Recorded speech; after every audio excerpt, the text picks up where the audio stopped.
Oke, baik. Di sini saya akan menjelaskan di bagian pertama. Sebelumnya, perkenalkan nama saya Giovanni dengan NIM akhir 078. Oke, di sini saya akan jelaskan tentang di bagian model tentang API response. Di kelas ini itu untuk menampung hasil dari server. Di sini itu ada status, message, data, dan times AMP.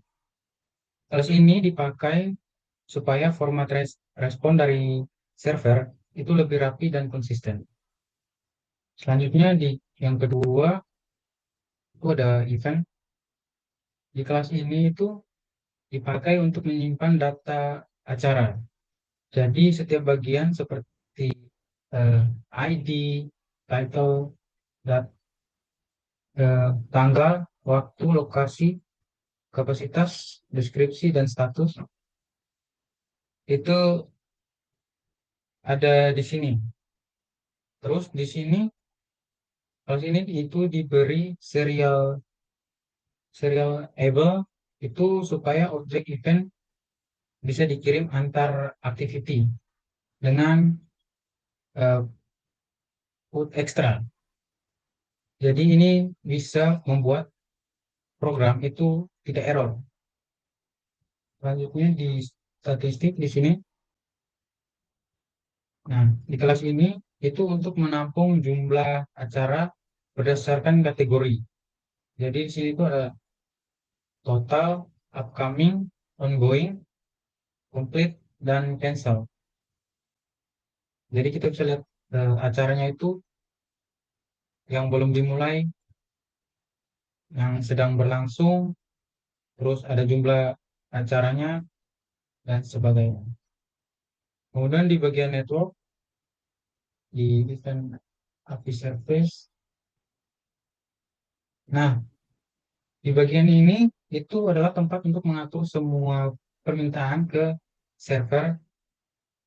Jadi fungsinya di sini itu untuk mengambil, menambah, mengubah, dan menghapus data event. Jadi di sini misalnya ada get all event. Nah, di sini untuk mengambil semua event, terus bisa ditambah filter seperti status atau tanggal. Terus di bagian sini ada get event by ID. Ini untuk mengambil atau mencari event berdasarkan ID. Selanjutnya di bawah ada create event. Ini untuk membuat event baru ke atau menambahkan event baru ke server. Selanjutnya di bawah sini ada update event. Ini gunanya untuk mengubah data event sesuai yang user pengen ubah. Terus di bawah sini ada delete event. Ini untuk menghapus eventnya. Terus ada get statistik. Nah, di sini itu untuk mengambil data jumlah event. Misalnya totalnya berapa, total eventnya berapa, event yang upcoming itu berapa, ongoing berapa, complete-nya berapa, dan event yang di cancel berapa gitu. Selanjutnya di kelas yang kedua, nah di kelas ini di retrofit client ini itu tempat untuk membuat koneksi ke server. Di sini ada bagian-bagian pentingnya, di sini ada base URL, ini salah satu yang penting, yaitu alamat dasar server API. Terus yang di sini retrofit builder ini untuk membuat alat untuk memanggil API. Selanjutnya di sini juga ini merupakan hal yang penting. Ini mengubah JSON dari server menjadi objek Kotlin. Dengan ini itu kelas ini itu dengan adanya kelas ini jadi aplikasi itu bisa memanggil API tanpa membuat koneksi berulang kali. Mungkin sekian dari saya, nanti akan dilanjutkan oleh teman saya. Terima kasih. Oke, baik. Jadi di sini saya akan melanjutkan eh, penjelasan untuk eh, aplikasi mobile kami. Sebelumnya perkenalkan, saya Krisanto Sangko Pratata dengan NIM akhir 045. Eh, kita lanjut di bagian eh, event adapter ya di package UIT ini. Ini nih di kelas ini dia kita langsung fungsi utamanya aja ya. Dia untuk menjaga data itu dia menyimpan event eh, list eventnya itu eh, yang diterima dari API. Nah, lalu juga di kelas ini dia menciptakan tampilannya, mengambilkan tampilannya yang diambil dari eh, ini XML ini layoutnya ke eh, jadi kayak dia memanggil tampilannya untuk si user ini mengisi, terus mengikat data ke tampilan. Jadi kayak sudah diisi, misalnya sudah diisi, dia akan menyimpan gitu datanya ke dalam event updater ini. Kalau manggil gitu dia akan simpan. Kita lanjut aja ke kelas yang kedua yaitu edit. Nah, di sini kayak di main activity apa edit event activity ini dia itu berfungsi untuk mengedit semua event. Jadi misalnya kita mau ngedit satu event, di situ kita bisa ngedit apanya, nama eventnya, terus tanggalnya, kapasitasnya, dan lain-lain lah. Kita bisa konfirmasi juga, dan itu juga ada apa desainnya disimpan di layout ini, yaitu activity edit event XML. Terus ada event detail activity. Nah, di sini dia buat nampilin apa namanya detail, dashboard detail gitu, dashboard detail dari aplikasi mobilenya. Dia nampilin semua eventnya. Nah, ketika kita klik salah satu, dia bisa nampilin juga. Jadi nampilin kayak nama event, terus tanggal, terus kapasitas, dan lain-lain lah. Terus visi apa? Di sini main activity. Nah, di sini dia menampung semua eh apa namanya? Dia menampung semua fungsi yang ada di aplikasi mobile ini kayak edit, hapus, terus menampilkan view event, hmm, dia juga manggil edit lalu hapus juga view, dan ada XML-nya juga ini isinya. Terus di sini ada new event. Nah, di sini new event ini ini merupakan kelas untuk membuat event baru. Jadi misalnya kita membuat event baru, user membuat event baru di kelas ini. Nah, dia memanggil XML juga. XML itu ini desainnya. Jadi eh, user bakal ngisi input di sini dan manggil dan dia diedit di kelas new event ini. Dia manggil XML ya, lalu user isi, terus bakal disimpan. Terus untuk statistik ini sebenarnya buat nampilin statistik. Jadi kita namain stats filter activity. Nah, di sini buat nampilin eh, apa namanya statistik dari semua event lah. Ada kayak misal ada berapa event yang ada, terus event yang upcoming yang akan datang berapa, yang di cancel berapa, dan lain-lain. Terus dia nampilinnya itu di sini sedikit stats filter. Nah, dia akan menampilkan manggil kelas ini buat nampilin sih.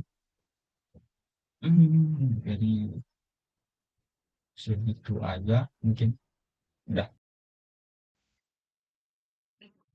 Oke, jadi baik di sini saya akan menjelaskan waktu demo programnya ya. Nah, ini ada tampilan dashboardnya. Di sini ada menu. Di sini ada beberapa menu. Terus di bagian sini ada tambah. Ini untuk membuat event baru.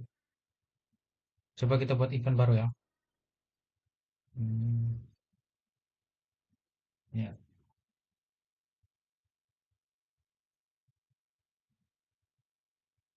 tanggal. Misalnya tanggal 13 ya. Waktu di sini kita pilih jam 9 lewat 00. Oke. Kapasitasnya di sini kita kasih 5 aja. Terus deskripsinya akan makan. Oke. Status eventnya upcoming. Terus buat event sekarang. Nah, eventnya sudah ada ya. Sudah dibuat, sudah ada. Nah, ini eventnya. Bukan. Ini ada beberapa ya. Sama ya. Oh ini. Ini kita tadi ya. Ini detail eventnya. Di sini ada lokasi, waktu pelaksanaan, status, kapasitas, dan deskripsinya. Terus di menu sini Ini kita bisa lihat statik. Di sini ada ringkasan total event, event yang akan datang, event yang berlangsung dan selesai. Terus kita bisa lihat semua event, misalnya upcoming, kita terapkan, maka akan muncul event-event yang upcoming. Terus kita cari event lewat ID. Misalnya kita ingin cari event ini, AEDA. Kita cari ID-nya, cari ID. Nah, langsung muncul detail eventnya.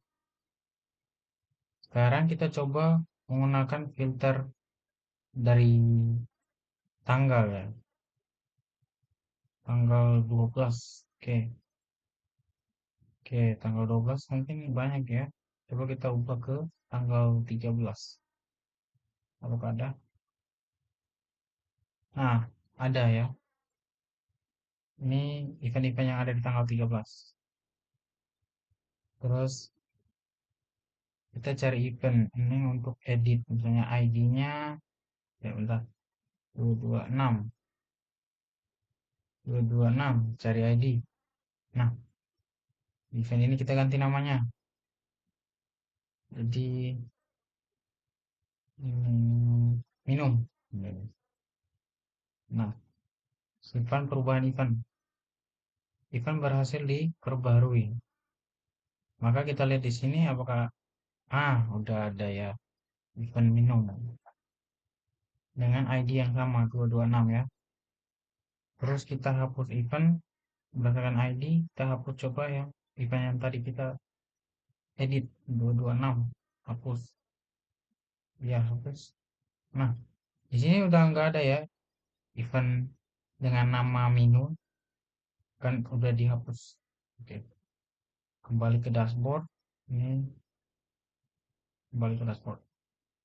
Mungkin segitu aja dari kami tentang aplikasi event manajemen kami. Sekian, terima kasih.